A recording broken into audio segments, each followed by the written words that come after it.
3월 26일 날 대판거리 뭐 싸웠다 이런 소리 들었죠. 박사님이 그 대학밖에 못 나온 놈을 막 엄청 뭐라고 했다는 거야. 이번 주에 분명히 기존 패턴과 다른 패턴이 나올 것이다. 이재명 대표 무죄를 예측하며 우리 쪽에서도 화제가 된 용산 1티어 빨대 서정욱의 이 영상으로 지금 국힘 지지층이 멘탈이 나갔습니다. 서정욱은 전날 해당 영상에서 이재명이 권력을 잡으면 잔인하게 행사할 것이라며 현재 국힘 정치인들은 공포 분위기에 패닉이 왔다며 문재인 때보다 100배, 1000배 완전한 보복이 이루어진다고 절규했습니다. 그러면서 이재명은 합니다. 문재인하고 달라요라며 공포에 떨었는데 이재명 대표께서 권력을 잡는 방법은 일단 두창의 파면이 먼저 순서 아니겠습니까? 그렇다면 뭔가 파면과 관련한 소식을 확실하게 들은 것은 아닌지 합리적 의심이 듭니다. 관련해서 중요한 영상 보시고 이어가 보겠습니다. 그들이 5대3이라 치고요. 전제를 하고. 그러면 하나의 이제 일종의 카테고리화 돼 있다라고 치고 그러면 그들의 어떤 지령이라고 한다면 일사불란한 어떤 목표가 있을 거 아니에요. 목적지. 그렇죠. 종착점이 있을 거예요. 그걸 설계하는 사람들은 결국 윤과 김일 거 아닙니까? 분명한 사실은 왜 이런 거 가십으로 들어보셨죠? 3월 26일 날 대판거리 뭐 싸웠다 이런 소리 들었죠. 누가 싸워요? 우리 한남동에서 그 박사님이 그 대학밖에 못 나온 놈을 막 엄청 뭐라고 했다는 거야. 왜? 무능하다고. 3월 26일에요? 무죄가 나니까 이재명 대표 남들은 재판 싸웠다라고 말하지만 사실은 이제 일방적으로 혼났다 혼내는 뭐 이런 건데요. 그 이후에 이들도 플랜 B가 다 흔들리는 상태다. 왜 흔들리게 됐냐면 이해관계가 이재명 유죄 해놓고 그렇죠. 시간 벌고 그때 이제 해치우고 나머지 대안을 찾자. 요거에서는 모두가 크게 보면 윤과 김이 있을 것이고 당이 있잖아요. 당권 세력, 쌍권, 원권 그리고 이제 대권 주자들 오한, 홍, 김, 원 뭐 쭉 있잖아요. 이 사람들 그리고 조중동, 레가시 미디어 이 이해관계가 일치해. 3월 26일까지 일치를 맞습니다. 했었죠. 근데 딱 이제 지금 무죄가 나면서 이게 서로 간에 막 달라지는 거예요. 특히나 이제 쌍권, 권과 권을 지금 모시고 있는 보좌진 중에 상당수를 알고 지내죠. 그들의 시계는 어디에 맞춰져 있다? 대권이 아닌 거죠. 엄밀히 보면, 쿨하게 보면. 당권이죠. 그리고 도매금에 이렇게 끝까지 옹호가 겉은 이제 그렇게 표현하더라도 속마음은 끝까지 이렇게 옹호하고 가다가는 다 죽는다. 그런데 그리고 설사 동조한다 그래도 당권이 자기들에게 안 오죠. 윤상현, 나경원 쪽에 갈 확률이 더 높죠. 당권으로 봐도. 대선은 진다 전제를 한다면. 지금 이제 1번 공통 목적이자 공통의 이해관계에 딱 정점에 있던 이재명 유죄 이 부분이 이제 깨지면서 그다음에 지금 조중동 소위 레가시 미디어에서 5대3론이 어디서 나왔어요? 채널A에서 나왔죠. 그 의미는 뭐라고 보여지느냐면 이건 해석입니다. 자, 우리 시간 좀 벌어주고 같이 살자. 딜을 치는 메시지인 거죠. 엄밀히 보면. 같이 살자는 게 윤석열 파면? 아니죠. 어느 정도 시간을 갖고 안 그러면 너희들도 협조 안 하면 계속 끌고 우리 가서 개헌이든 뭐든 다른 변수를 막 끼워 넣고자 하는 그게 있는 거죠. 파면에 대해서는 나중에는 이제 그런 준비가 되면 뭐 파면에 대해서도 오케이를 하겠죠. 여하튼 시간을 벌면서 뭔가를 우리 숨 쉴 틈을 좀 다오 같이 살자 이런 부분인데 결정적으로 지금 갈리는 부분 중에 이런 부분이 있었어요. 오 시장이 한때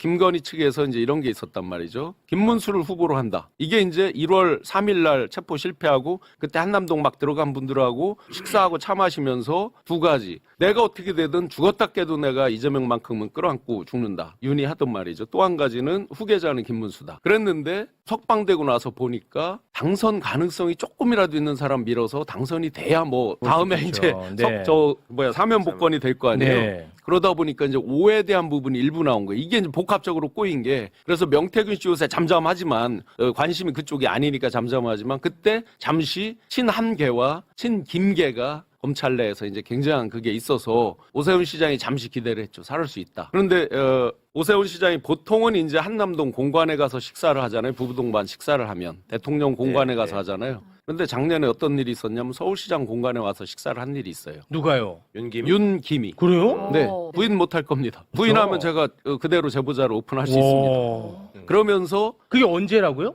작년 저거 12.3 이전입니다. 그리고 집도 원래 서울시장 공관은 저쪽 성북동 쪽에 있었어요. 원래 네. 해화동 저 뒤에 있었어요. 그런데 옮겼잖아요. 지금 바로 한남동에서 가까운 곳에 있어요. 지금 걸어서 갈 수 있는 걸어서 갈 수 있는 거리에 파트너스 있습니다. 하우스. 맞습니다. 네. 그렇기 때문에 이제 잠시 그렇게 의탁을 해서 잘 될 수 있다 이런 생각도 좀 해본 것 같고 김 측에서는 살 수 있는 길로 그렇게 하면서 제가 설명드린 이유는 플랜 B가 마구 흔들리고 있다. 지금은 흔들린다. 그러다 보니 종착점에 공통의 목적에서 흐릿해지는 건데, 자, 5대3이라고 전제를 한다면 이 세 분도 그 이해관계에 자기가 맞아 떨어져야 되잖아요. 마지막 종착점에서. 기각하고 싶어하는 3명. 정답이 보여야 되잖아요. 네. 내가 이걸 완전히 편들었을 때 내가 언제 소장이 되든 뭔가의 이해관계가 맞아 떨어져야 되는데 그렇습니다. 이 부분이 지금 흔들려서 상당히 내부적으로도 명확한 플랜 B에 대한 지침이 아직 안 나오고 있다. 그래서 이걸 계속 마냥 끌기 어렵다. 그렇게 보면 이거 뭐 단순히 희망회로 돌린다고 자꾸 뭐라고 하는 분들이 있는데 네. 분명히 이번 주에 분명히 기존 패턴과 다른 패턴이 나올 것이다. 보수 사법 카르텔에 대해서 우리가 다 이제 민낯을 봤잖아요. 그런데 26일 날 역시나 이것도 굉장히 중요한 겁니다. 26일 날 그 정도로 잘 내통이 되고 그 정도로 컨트롤이 됐으면 그게 무죄가 어떻게 나옵니까? 그러니까 이들의 사법 카르텔 분명히 견고한 거 맞지만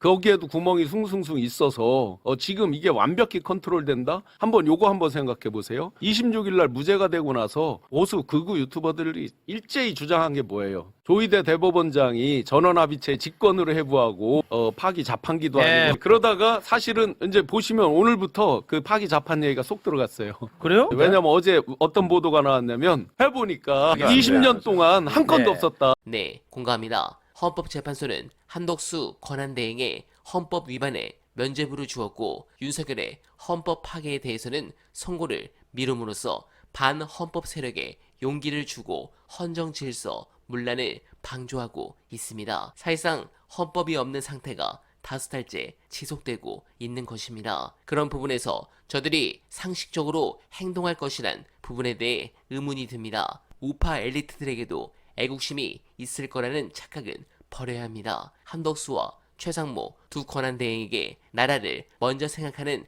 마음이 한 조각이라도 남아있다면 태연하게 헌법을 어겨가며 마흔여 헌법재판관 임명을 거부하는 짓은 하지 않았을 것이며 지기현 판사처럼 법을 일부러 잘못 해석해 내란 우두머리의 구속을 취소하거나 심우정 검찰총장처럼 윤석열 한 사람에게만 즉시항고 포기라는 전우무한 특혜를 베풀지 않았을 것입니다. 이들은 시정잡배만도 못한 애국심으로 각자의 자리에서 성실하게 사적 이익을 추구하는 중입니다. 대중의 상식과 엘리트 도덕률의 괴리 현상은 거의 망국 직전의 위기 수준이라 할 수 있겠습니다. 그런 부분에서 민주당은 더 이상 경고가 아니라 확실한 펀치로 저들에게 치명타를 날려주길 간절하게 바라며 어날바는 오늘도 최선을 다하겠습니다. 여러분 고맙습니다.